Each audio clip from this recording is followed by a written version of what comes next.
The conductor helped a woman down from the third car, and Nathan's hands stilled on the wire he had been twisting.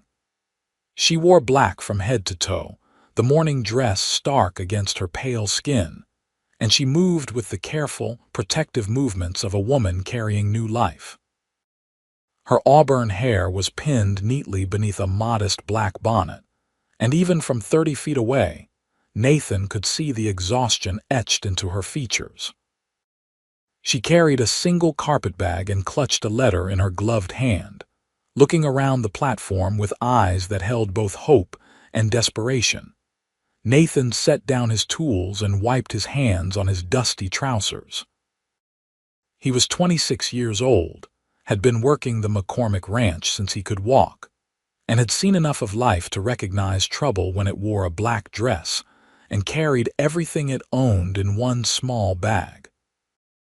The woman swayed slightly, and he found his feet carrying him toward the platform before his mind had made the decision to move. "Madam," he called out, removing his hat as he approached. "You all right?" She turned to face him, and he saw that her eyes were the color of honey in sunlight, shot through with flecks of green. She was young, perhaps 22 or 23, with fine features that spoke of better days. "I am looking for the Sanders household," she said, and her voice carried the refined accent of someone educated back east. "I was told they lived on Maple Street, but I confess I do not know where that might be." Nathan's heart sank. He knew every family in Great Bend, and the Sanders family had pulled up stakes and moved to Colorado 3 months prior, when John Sanders had gotten the lung fever and the doctor had prescribed mountain air. "Madam, I am sorry to tell you this, but the Sanders family does not live here anymore. They moved west in July." The color drained from her face and she swayed again. Nathan reached out instinctively, catching her elbow to steady her. "When did you last eat?" he asked, noting the hollow look in her cheeks. "Yesterday morning," she admitted, and her hand moved protectively to her swollen belly. "I had enough money for the train ticket and a little food, but I thought I would be with family by now. The Sanders were family to you, my late husband's aunt and uncle," she said. "My husband, Thomas Vaughn, died 4 months ago in a factory accident in Pennsylvania. The company that employed him paid nothing, and our landlord turned me out when I could not make the rent. Mrs. Sanders wrote to me and said I could come here, that they would help me until the baby was born and I could find work." Her voice cracked on the last words, and Nathan saw tears gathering in those honey-colored eyes, though she blinked them back with fierce pride. "My name is Nathan McCormick," he said gently. "My family owns a ranch about 3 miles outside of town. We have a room, and my mother would never forgive me if I left a pregnant woman alone on the train platform with nowhere to go." She looked at him with such naked hope and fear warring in her expression that it made his chest ache. "I could not impose on strangers," she said, but her voice held no conviction. "You would be doing us a favor," Nathan said, and he found he meant it. "My mother has been lonely since my sisters married and moved to their own homes. She would be grateful for the company, and we could use help with the lighter work around the ranch. Nothing strenuous," he added quickly, seeing her glance down at her condition. "Just mending, cooking, things like that. We would pay you fair wages, and you would have a safe place to have your baby when the time comes." "I do not even know you," she whispered, but he could see her resolve weakening. "No, madam, but you know you need help, and I am offering it with no strings attached. My mother, Catherine McCormick, is the most respectable woman in Barton County. You can ask anyone in town about our family. We are honest folk." She studied his face for a long moment, and Nathan bore the scrutiny quietly. He knew what she would see. A tall man, lean and sun-weathered from years of ranch work, with dark hair that needed cutting and gray eyes that his mother said were too serious for a young man. He had a reputation for being quiet and steady, the kind of man who finished what he started and kept his word. "My name is Olivia Vaughn," she said at last. "If your mother truly would not mind, I would be grateful for a place to stay until I can make other arrangements." "My mother will be delighted," Nathan said, and he picked up her carpet bag before she could protest. "I have the wagon right over here. It is a bit of a ride out to the ranch, but the road is decent." He helped her up onto the wagon seat, noting how light she was despite her pregnancy, and how her hands trembled as she arranged her skirts. He climbed up beside her and clicked his tongue at the two horses, guiding them away from the depot and through the dusty streets of Great Bend. The town had grown considerably since the railroad arrived, transforming from a rough frontier settlement into a proper community with churches, schools, a bank, and even a small opera house. Nathan pointed out the various buildings as they passed, keeping up a steady stream of conversation to put her at ease. She listened quietly, occasionally asking a question, and gradually some of the tension left her shoulders. "How far along are you?" Nathan asked as they left the town behind and headed into the open prairie. 7 months, Olivia said. "The baby should come in December. My mother delivered all 4 of her children, plus she has helped with half the births in the county. You will be in good hands. You have siblings." 2 brothers and 2 sisters. Jacob runs his own spread north of here with his wife and 3 children. Emma lives in Wichita with her husband, who is a lawyer. Sarah married a shopkeeper in Dodge City, and my youngest brother, Peter, is studying to be a teacher in Topeka. It is just me and my parents on the ranch now, plus 3 hired men who live in the bunkhouse. "And you never married?" Olivia asked, then colored. "Forgive me, that was too forward." "No offense taken," Nathan said easily. "I was engaged once, about 3 years back. Her name was Margaret, and she was the prettiest girl in 3 counties. But when her father got an offer to sell his land and move to California, she wanted me to give up the ranch and go with them. I could not do it. This land has been in my family since 1870, and it means everything to me." She said I loved dirt and cattle more than I loved her, and maybe she was right. "I am sorry," Olivia said softly. Nathan shrugged. "I figure if she had been the right woman, she would have understood. My father always says that the right person will fit into your life like the missing piece of a puzzle, not ask you to tear the puzzle apart and start over."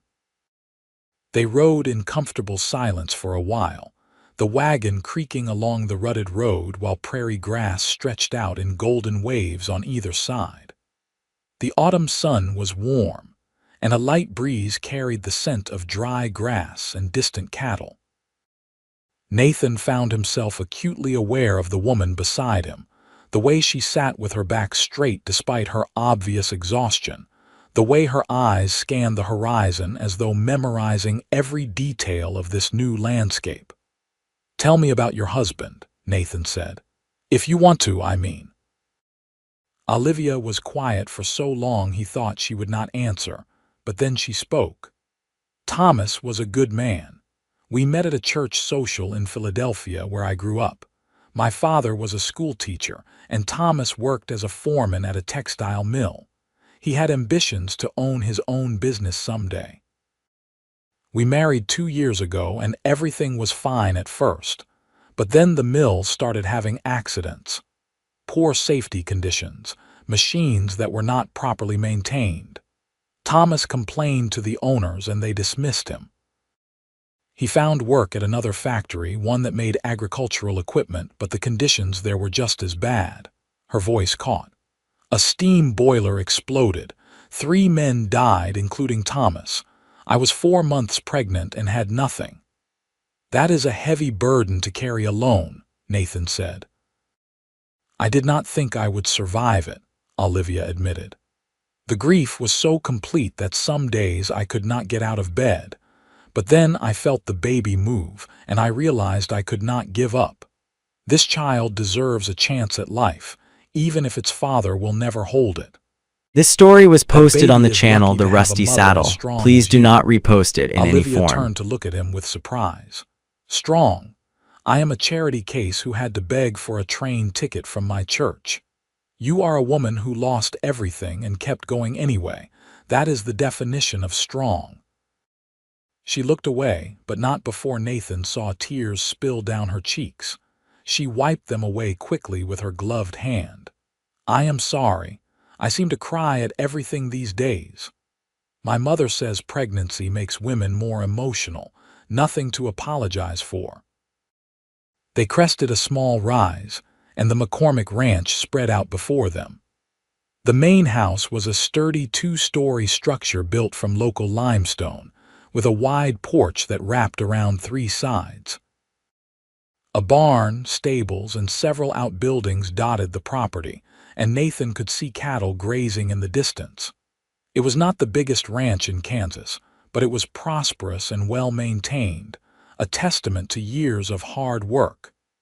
It is beautiful, Olivia said, and Nathan felt a swell of pride. My father built that house with his own hands, Nathan said.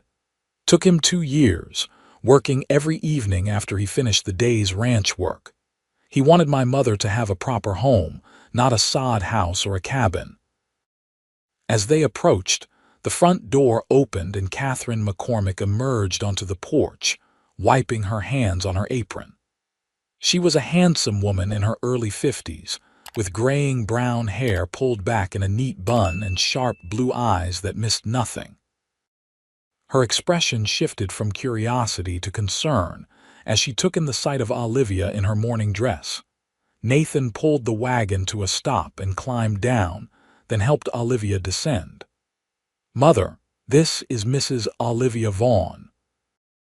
She arrived on the train from Pennsylvania, expecting to stay with the Sanders family. Catherine's eyes widened in understanding. Oh, you poor dear. Come inside at once. Nathan, bring her bag. Olivia, you look ready to collapse. When did you last have a proper meal? Within minutes, Olivia found herself seated at a large kitchen table with a bowl of beef stew and fresh bread in front of her. Catherine bustled around, pouring coffee and cutting apple pie while Nathan explained the situation to his father, Douglas McCormick, who had come in from checking the cattle. Douglas was a big man with weathered features and kind eyes, and he nodded thoughtfully as Nathan spoke. Of course she can stay, he said when Nathan finished. We have the room and it would not be Christian to turn away someone in need. I can work, Olivia said quickly, setting down her spoon. I am not asking for charity. Nathan said you might need help with cooking and mending. We will discuss all that later, Catherine said firmly. Right now, you need to eat and rest. Nathan, prepare the guest room upstairs. Use the room that faces east, it gets the best morning light. Douglas, we will need to send someone to town tomorrow for more supplies. If Olivia is staying through the winter, we will need extra fabric for baby clothes and other necessities. Olivia's eyes filled with tears again. You are all so kind. I do not know how to thank you. Nonsense, Catherine said, patting her hand. We help each other out here. That is how we survive. Now eat up and then we will get you settled. That night, lying in a clean bed with a full stomach for the first time in weeks, Olivia stared at the ceiling and tried to process the sudden turn her life had taken. She had expected to arrive in Great Bend and find the Sanders family waiting to take her in as an obligation to their dead nephew.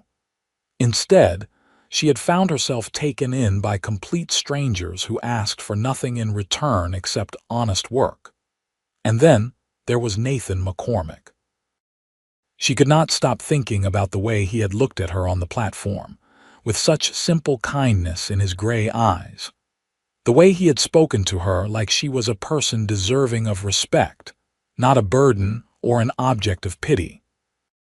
She had not felt that way since Thomas died, and it stirred something in her chest that felt dangerously close to hope. Over the following weeks, Olivia settled into life at the McCormick Ranch. She rose early each morning and helped Catherine with the cooking, preparing meals for the family and the 3 ranch hands who lived in the bunkhouse. She mended shirts and socks, helped preserve the last of the autumn vegetables, and slowly regained the weight she had lost during her time of grief and poverty. Nathan found excuses to be near the house more often than usual. He would come in for coffee mid-morning, sitting at the kitchen table and talking with Olivia while she kneaded bread. He brought her things from town, a book of poetry he thought she might enjoy, ribbons for her hair, once a small music box that played a tinkling melody when wound. "You do not need to bring me gifts," Olivia protested, though her eyes lit up each time he presented her with something new. "I like seeing you smile," Nathan said simply, and the honesty in his voice made her heart flutter in a way she had thought impossible after Thomas's death. They took walks together in the afternoon when the weather was mild, Nathan shortening his long stride to match her slower pace. He told her stories about growing up on the ranch, about learning to ride before he could read, about the year the Arkansas River flooded and they had to move all the cattle to higher ground. She told him about Philadelphia, about her childhood spent reading in her father's library, about the dreams she had once had of becoming a teacher herself. "You still could," Nathan said. "Great Bend is growing. They will need more teachers soon." "Not an unmarried woman with a child," Olivia said. "I am practical enough to know that. Then you could teach private lessons. Piano, literature, whatever you want. There are families here who would pay good money for that kind of education for their children." The way he spoke, with such confidence in her abilities, made her believe it might actually be possible. Thomas had loved her, she knew that, but he had never really understood her desire for something more than keeping house. Nathan seemed to understand instinctively that she was a woman with her own dreams and ambitions, and he encouraged them rather than dismissing them. Catherine watched the growing bond between her son and their guest with satisfaction. She had worried about Nathan after Margaret left, feared that he had closed himself off from the possibility of love. But she could see the way he looked at Olivia, the way his whole face softened when she entered a room. And Olivia, poor dear, was clearly developing feelings for Nathan despite her attempts to hide them behind propriety and the shield of her mourning. One evening in late November, with the first snow of the season dusting the prairie, Catherine sat with Olivia in the parlor while the men played checkers near the fireplace. "You care for him," Catherine said quietly, her knitting needles clicking steadily. Olivia's hands stilled on the baby blanket she was embroidering. "I should not," she whispered. "It has only been 5 months since Thomas died. What kind of woman develops feelings for another man so soon? The kind who is still alive and has a heart that knows how to love," Catherine said. "My dear, you honored your husband by grieving him, but you have to live, and so does that baby. Nathan is a good man, the best I know. He would be a wonderful father. He deserves better than a pregnant widow with nothing to her name. He deserves a woman who understands the value of this land and this life, who will stand beside him through hard times as well as good. He deserves someone with courage and strength and kindness. In short, he deserves you." Olivia looked across the room to where Nathan sat, his head bent over the checkerboard, and found him looking back at her. Their eyes met, and something passed between them, something warm and powerful and inevitable. Nathan's lips curved into a small smile, and Olivia felt her own mouth answering before she could stop it. The first week of December brought a cold snap that froze the water troughs and forced everyone to huddle closer to the fires. Olivia felt the baby shifting lower in her belly, and Catherine confirmed that the birth would likely come within the next few weeks. They prepared the downstairs guest room as a birthing room, gathering clean linens and supplies, and Catherine sent Nathan to town to fetch the doctor and This ask him to story be was ready when posted the on the time channel The came. Rusty Saddle. Nathan Please do not returned with repost it Dr. in any form. Harrison, a gruff older man who had been delivering babies since before Kansas was a state. He examined Olivia and pronounced her healthy, the baby in good position. "Could be any day now," he said. "I will stay close to town. Send word when her pains start." That night, unable to sleep, Nathan sat on the front porch despite the cold and stared out at the star-filled sky. He heard the door open behind him and turned to see Olivia wrapped in a thick shawl, waddling toward him. "You should be inside," he said, rising quickly. "It is freezing out here." "I could not sleep," she said. "May I sit with you?" He pulled over another chair and helped her settle into it, then draped his coat over her shoulders for extra warmth. They sat in silence for a while, watching their breath mist in the cold air. "I am frightened," Olivia said at last. "About the birth. My mother died when I was young, and I do not remember her, but I know she died giving birth to a baby brother who did not survive either. What if something goes wrong?" Nathan reached over and took her hand, holding it gently in his own. "My mother has delivered dozens of babies, and Dr. Harrison is the best around. You are strong and healthy. You will be fine."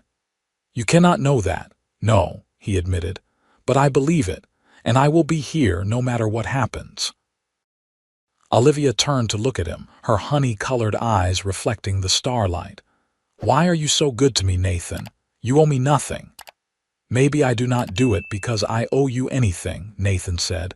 "Maybe I do it because I want to." "Why would you want to?" He took a deep breath, knowing this was the moment to speak or forever hold his peace. "Because from the moment I saw you step off that train, something in me recognized something in you.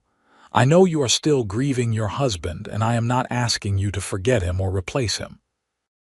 But I care about you, Olivia. I care about you and that baby you are carrying. And I want you to know that if you will let me, I would be honored to stand by your side and help you raise that child. I would be proud to have that baby call me father." Olivia's breath caught in her throat. "Nathan, I cannot ask you to take on another man's child. You are not asking, I am offering." He squeezed her hand gently. "I know this is sudden, and I know the timing is terrible. I am not asking for an answer tonight or even this month, but I want you to know what is in my heart. I love you, Olivia. I love your strength and your kindness and the way you bite your lip when you are thinking. I love watching you sing while you cook and the way you talk about books like they are old friends. I want to marry you if you will have me. I want to build a life with you and be a father to your child." Tears streamed down Olivia's face, but for once they were not tears of grief. "I do not deserve you," she whispered. "That is where you are wrong," Nathan said. "I am the lucky one." Before Olivia could respond, a sharp pain seized her abdomen, so intense that she gasped and doubled over. Nathan was on his feet instantly, his arm around her shoulders. "What is wrong? Is it the baby?" "I think so," Olivia managed, and another pain hit, stronger than the first. "Oh God, Nathan, I think it is time." The next hours passed in a blur. Nathan carried Olivia inside and called for his mother, then rode into town at a gallop to fetch Dr. Harrison. Catherine took charge with the calm efficiency of long experience, getting Olivia into the birthing room and helping her into a clean nightgown. Douglas heated water and gathered towels, while Nathan paced the kitchen like a caged animal, terrified by every cry of pain that came from behind the closed door. "She will be fine," Douglas said, putting a hand on his son's shoulder. "Women are stronger than we give them credit for." "I told her I loved her," Nathan said. "Right before the pain started. What if those are the last words she hears from me? What if something goes wrong and she thinks I only said it because I knew she was about to give birth? Then you will live with that regret." Douglas said bluntly. But I do not think it will come to that. Your mother knows what she is doing, and that girl is tougher than she looks. Dr. Harrison arrived within the hour and disappeared into the birthing room. The cries grew louder, more anguished, and Nathan thought he would go mad from the helplessness of standing outside while Olivia suffered. He tried to pray but could not form coherent thoughts beyond "Please let her live. Please let them both live." Dawn was breaking over the prairie when a new sound joined the cacophony, the thin, reedy wail of a newborn baby. Nathan's heart stopped, then raced. The crying continued, strong and insistent, and after what felt like an eternity, the door opened and Catherine emerged, tired but smiling. "You have a healthy baby boy," she said. 8 pounds if he is an ounce. And Olivia is fine, just exhausted. She is asking for you." Nathan did not remember crossing the room, but suddenly he was standing in the doorway of the birthing room, looking at the most beautiful sight he had ever seen. Olivia lay propped up on pillows, her auburn hair damp with sweat and her face pale with exhaustion, but her eyes were radiant as she gazed down at the tiny bundle in her arms. "Come meet him," she said softly. Nathan approached slowly, reverently, and looked down at the baby. He was red-faced and wrinkled, with a shock of dark hair and tiny fists that waved in the air. As Nathan watched, the baby's eyes opened, revealing dark blue that would likely change color in the coming weeks. "He is perfect," Nathan breathed. "Would you like to hold him?" Olivia asked. "Are you sure?" In answer, she carefully transferred the baby into Nathan's arms. He had held babies before, his nieces and nephews, but this felt different. This felt momentous. The weight of this child in his arms was the weight of responsibility and promise and love. The baby made a small sound, and without thinking, Nathan bent his head and spoke softly. "Welcome to the world, little one. You have a brave, beautiful mother who loves you more than life itself. And if she will let me, I promise to be the best father I can be to you." He looked up to find Olivia watching him with such tenderness in her expression that it took his breath away. "Did you mean what you said last night?" she asked. "Or was it just the emotion of the moment?" "I meant every word," Nathan said. "I love you, Olivia Vaughn. I want to marry you and raise this boy as my own. I want to give him brothers and sisters, teach him to ride and rope and raid. I want to grow old with you on this land and know that we built something good together." "I loved Thomas," Olivia said, and Nathan nodded, understanding that she needed to say it.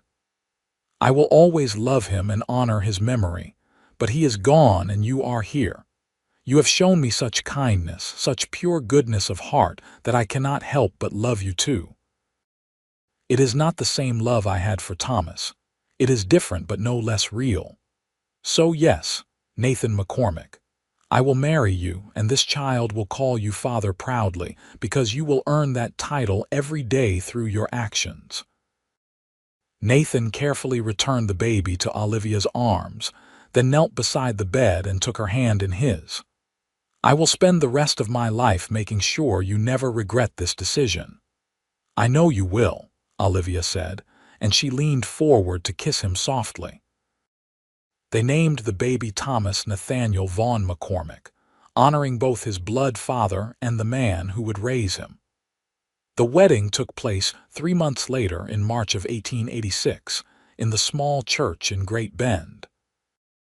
Olivia wore a dress of pale blue rather than white, a concession to her status as a widow, but she had never looked more beautiful with spring flowers in her hair and joy in her eyes. Nathan's siblings all came for the ceremony, bringing their own children to meet their new cousin and aunt.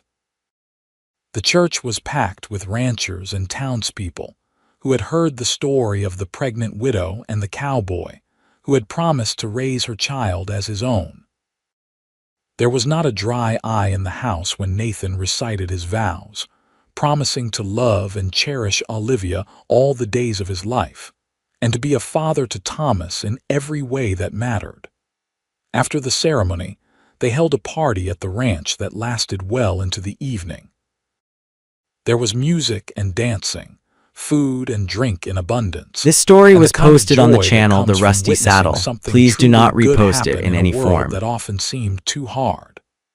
Catherine held baby Thomas and beamed with pride at her new daughter-in-law and the grandson she had already claimed as her own. "You did well, my son," Douglas told Nathan as they stood together watching Olivia laugh at something Emma had said. "That is a fine woman you have married." "The finest," Nathan agreed. "I am the luckiest man in Kansas." "Luck had nothing to do with it," Douglas said. "You saw someone who needed help, and you offered it without thinking of what you would get in return. That is the measure of a man's character. Everything else followed from that first act of kindness." Life settled into a new rhythm on the McCormick Ranch. Olivia took over more of the household responsibilities, working alongside Catherine to manage the cooking, cleaning, and countless other tasks required to keep a ranch running. She proved to have a natural talent for organization, implementing systems that made everything run more smoothly. She also began teaching piano lessons to the daughters of Great Bend's more prosperous families, earning money of her own that she used to buy books and supplies for a small school she dreamed of opening someday. Nathan threw himself into the ranch work with renewed vigor, driven by the need to provide for his growing family. He was up before dawn every morning, working alongside his father and the hired men to tend the cattle, repair fences, and break horses. But no matter how tired he was, he always made time in the evening to sit with Olivia and Thomas, reading aloud while she sewed or simply holding his son and marveling at how much the boy grew and changed each day. Because Thomas was his son, in every way that mattered. Nathan had been there for the boy's first smile, his first laugh, the first time he rolled over on his own. He walked the floor with Thomas during colicky nights, changed diapers without complaint, and sang lullabies in his rough cowboy's voice until the baby fell asleep against his shoulder. When Thomas said his first word at 10 months old, it was, "Da," reaching his chubby arms toward Nathan, and Nathan had to turn away to hide the tears in his eyes. "He knows who his father is," Olivia said that night as they lay in bed together, her head resting on Nathan's shoulder. "Not the man who helped create him, but the man who chose to love him." "I could not love him more if he had my blood in his veins," Nathan said, and it was the simple truth. Their first year of marriage was not without challenges. There were times when Olivia still grieved for Thomas Vaughn, particularly on what would have been their anniversary, or when some small thing reminded her of her first husband. Nathan learned to recognize the signs and give her space when she needed it, understanding that her grief did not diminish her love for him. There were also the inevitable adjustments of learning to live together, the small conflicts over money and household management, and differing opinions on everything from politics to how to season a roast. But through it all, they talked. They sat up late at night discussing their feelings, their fears, their hopes for the future. They learned to fight fair and apologize sincerely. They made each other laugh, supported each other through difficult times, and celebrated every small victory. And slowly, steadily, they built a marriage that was rock solid in its foundation. In the spring of 1887, Olivia discovered she was pregnant again. This time there was no fear or uncertainty, only joy. Nathan was beside himself with excitement, already making plans for the nursery and talking about teaching his children to ride. Catherine knitted a mountain of baby clothes, and Douglas began carving a rocking horse in his workshop. "I hope it is a girl this time," Olivia said one evening as they sat on the porch watching Thomas toddle around the yard, chasing the ranch dogs. I would love to have a daughter. Boy or girl, as long as the baby is healthy and you come through it safely, Nathan said. That is all I care about. But privately, he hoped for a girl too. A little daughter with Olivia's honey-colored eyes and quick mind. He imagined teaching her to read and ride, watching her grow into a strong, confident young woman like his sisters. The baby came in December, almost exactly 2 years after Thomas's birth. The labor was shorter this time, and Dr. Harrison pronounced it one of the easiest deliveries he had ever attended. When Nathan entered the birthing room, he found Olivia looking far less exhausted than she had after Thomas's birth, holding a tiny baby girl wrapped in a pink blanket. "Meet your daughter," Olivia said, her voice full of wonder. "I was thinking we could name her Catherine Margaret after your mother and sister." Nathan took the baby carefully, looking down at the small, perfect face. She had a dusting of auburn hair, and when her eyes opened, they were the exact shade of honey gold as Olivia's. "Catherine Margaret McCormick," he said. "It is perfect. She is perfect." Young Thomas, now 2 years old, was brought in to meet his baby sister. He approached cautiously, eyes wide, then reached out one chubby finger to touch her tiny hand. When the baby's fingers closed around his, Thomas looked up at Nathan with a huge smile. "Baby," he announced proudly. "That is right, buddy," Nathan said. "This is your baby sister, Katie. You are going to be the best big brother." And he was.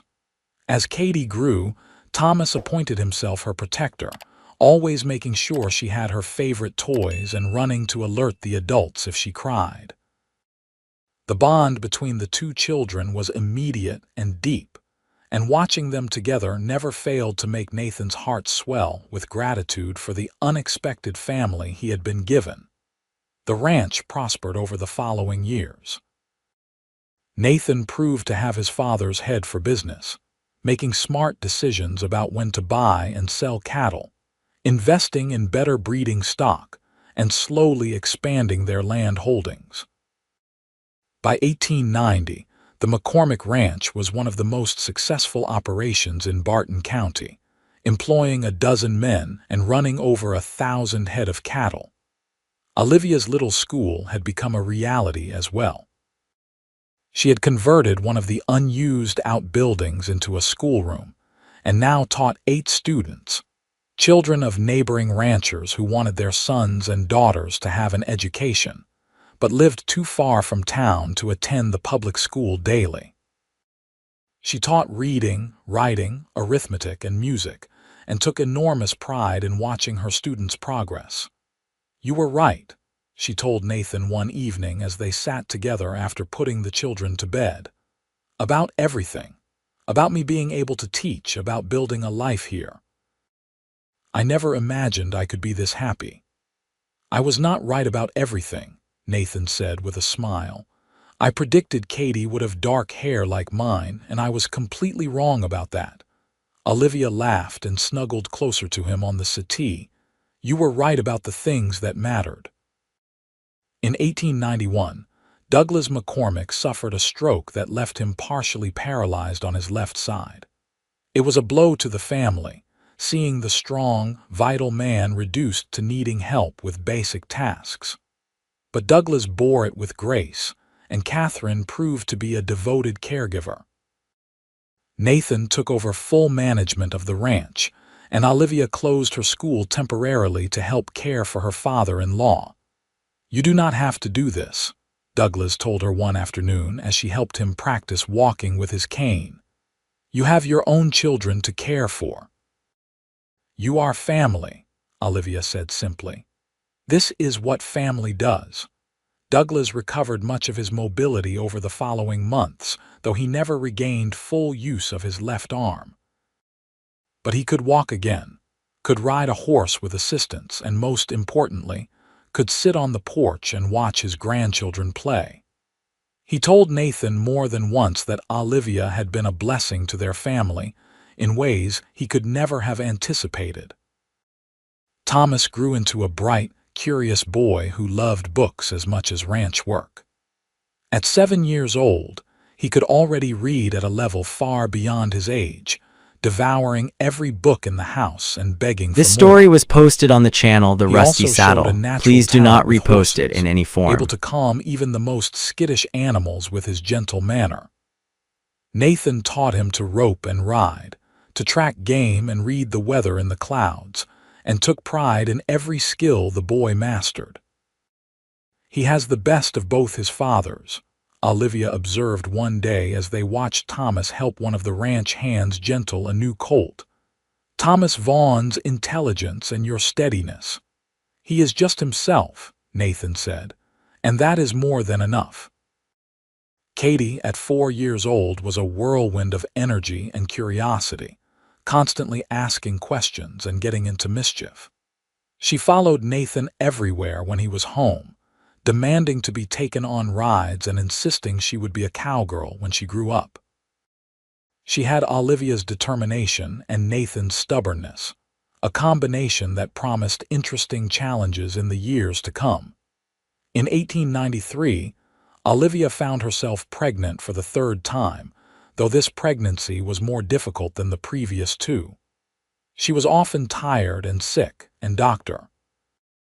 Harrison prescribed bed rest for the final 2 months. Nathan was beside himself with worry, remembering Olivia's fear that she would die in childbirth like her mother. He hired extra help for the house and farm, taking on every task himself rather than risk Olivia overexerting herself. "I am not made of glass," Olivia protested from her bed, where she was going slowly mad with boredom. "Humor me," Nathan said, bringing her tea and the latest novel from the lending library. "I cannot lose you, Olivia. You and the children are my whole world." The baby came early, in late October, a month before his due date. The labor was long and frightening, with complications that had Dr. Harrison looking grim and Catherine praying under her breath. But when it was over, they had a healthy baby boy, small but with a strong cry and a head full of black hair. "He looks just like you did as a baby," Catherine told Nathan, tears streaming down her face, down to the cowlick that stands straight up.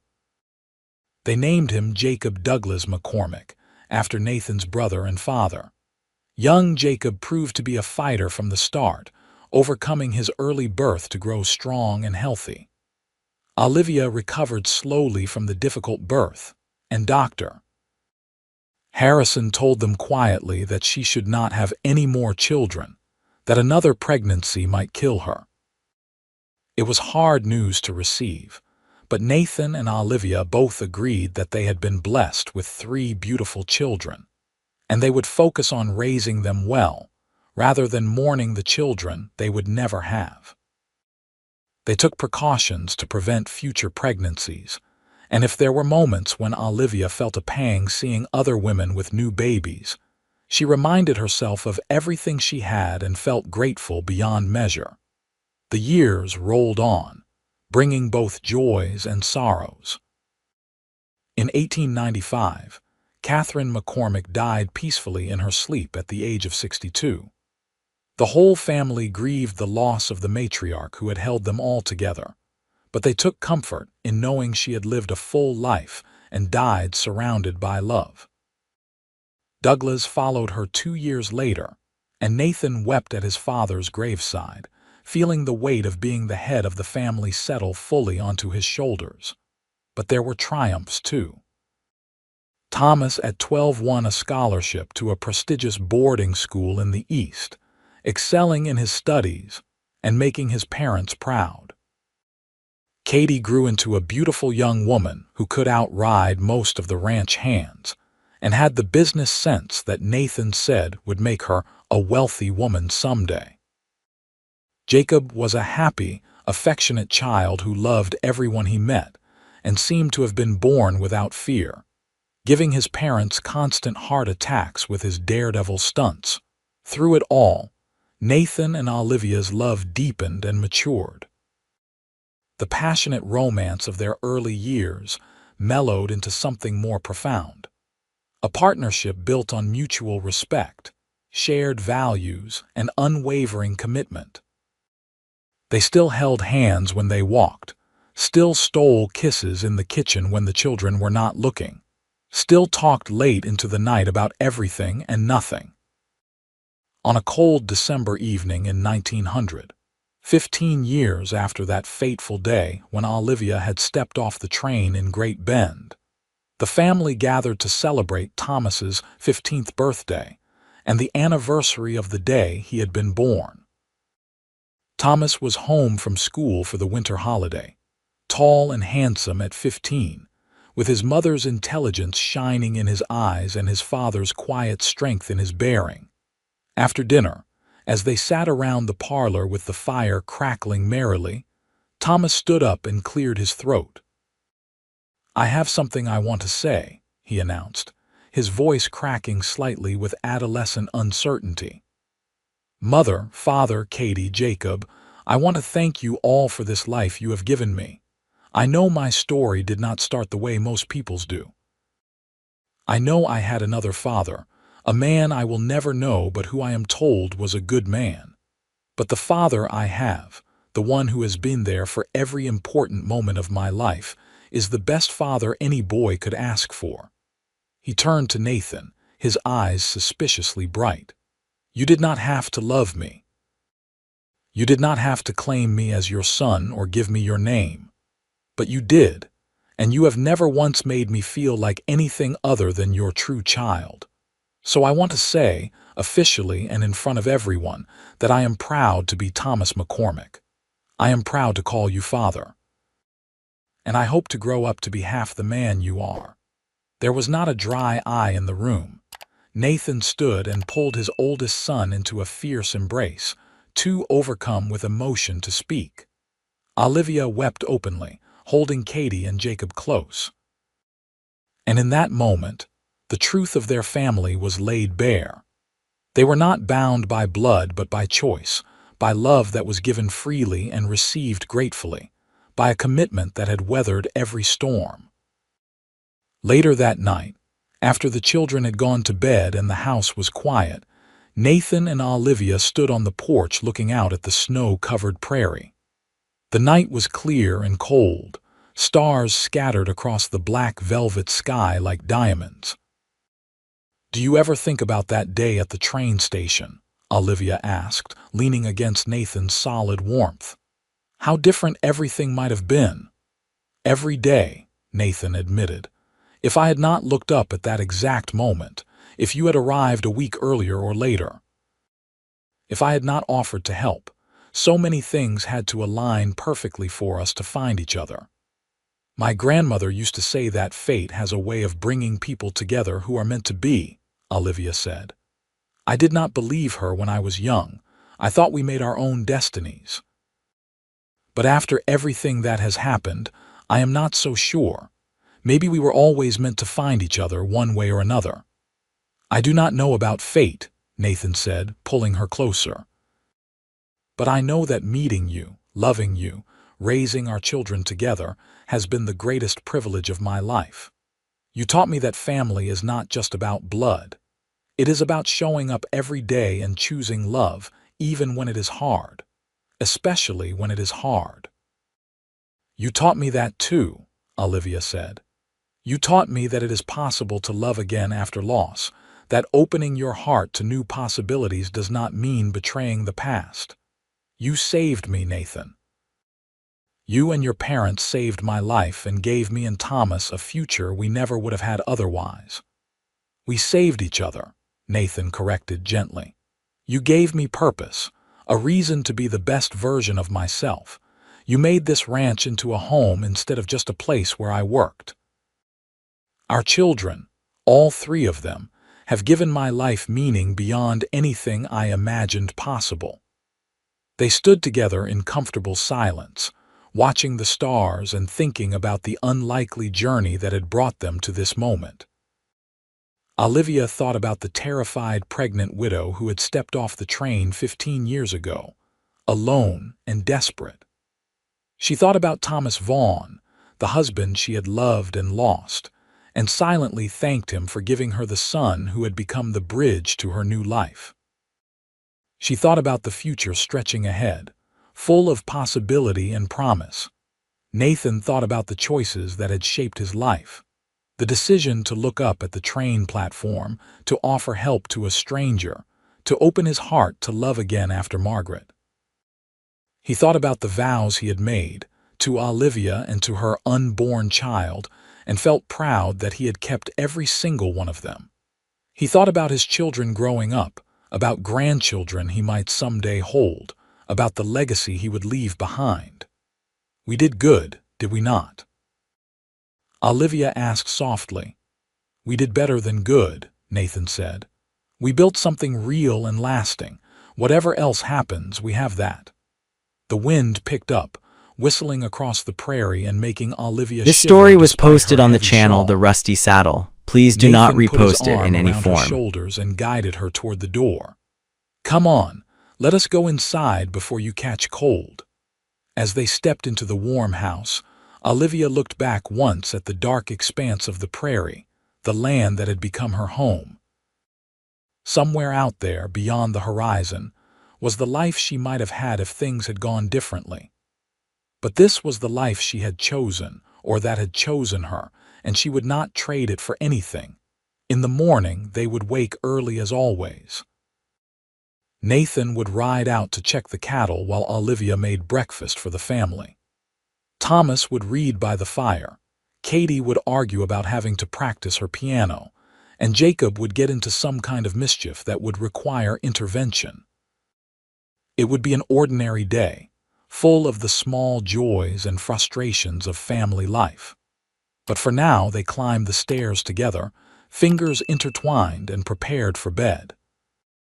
As Nathan blew out the lamp and pulled Olivia close, she felt the solid reality of his presence beside her and gave thanks, as she did every night, for the cowboy who had knelt before a pregnant widow and promised that her child would call him father proudly.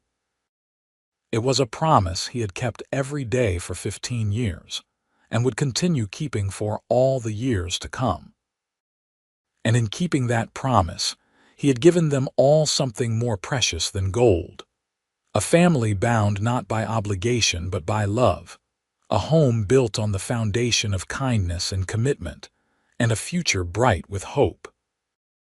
Outside, the wind whispered across the Kansas prairie, carrying with it the stories of all those who had come before and all those who would come after.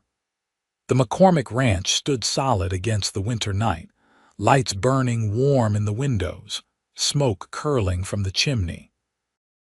Inside, a family slept peacefully, secure in the knowledge that they belonged to each other and to this place. The train that had brought a pregnant widow to Great Bend 15 years ago had long since continued on its journey, carrying other passengers to other destinations. But the ripples from that single moment when Nathan had looked up and seen Olivia standing on the platform continued to spread outward, touching everyone in their orbit. The ranch hands who worked for the McCormicks saw how Nathan treated his family and learned that true strength lay in gentleness, that real manhood meant keeping your promises and honoring your commitments. The students Olivia taught learned that intelligence and ambition were gifts to be celebrated, that a woman could be both a loving mother and a respected teacher. The community of Great Bend saw the McCormick family and understood that love came in many forms, that families could be built on choice as much as blood. Thomas McCormick would go on to become a teacher himself, eventually running a school in Wichita, where he would teach hundreds of children over his long career. He would marry a kind woman named Elizabeth and have 4 children of his own, raising them with the same patient love that Nathan had shown him. He would tell his children and grandchildren the story of how his father had knelt before his pregnant mother and promised to raise him proudly. And the story would become part of the family legend, passed down through generations as an example of what love could accomplish. Katie McCormick would prove to be as strong-willed and capable as her parents had predicted. She would take over management of the ranch when Nathan retired, running it with an iron fist in a velvet glove, and proving that a woman could be just as successful as any man at ranching. She would never marry, claiming she was too busy and too independent to need a husband, and would instead pour all her considerable energy into building the McCormick Ranch into one of the largest and most prosperous operations in Kansas. Jacob McCormick would become a doctor, driven by memories of the grandfather who had suffered a stroke and the mother who had nearly died giving birth to him. He would practice medicine in Great Bend for 40 years, delivering babies and treating the sick, earning a reputation as a physician who cared more about his patients than his fees.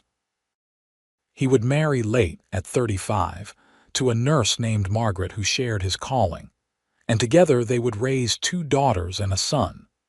But all of that was still in the future, unwritten and unknown as Nathan and Olivia drifted off to sleep in each other's arms. In that moment, they were simply a man and a woman who had found each other against all odds, who had built a life together out of heartbreak and hope, who had proven that sometimes the greatest love stories are the ones that begin with a simple act of kindness.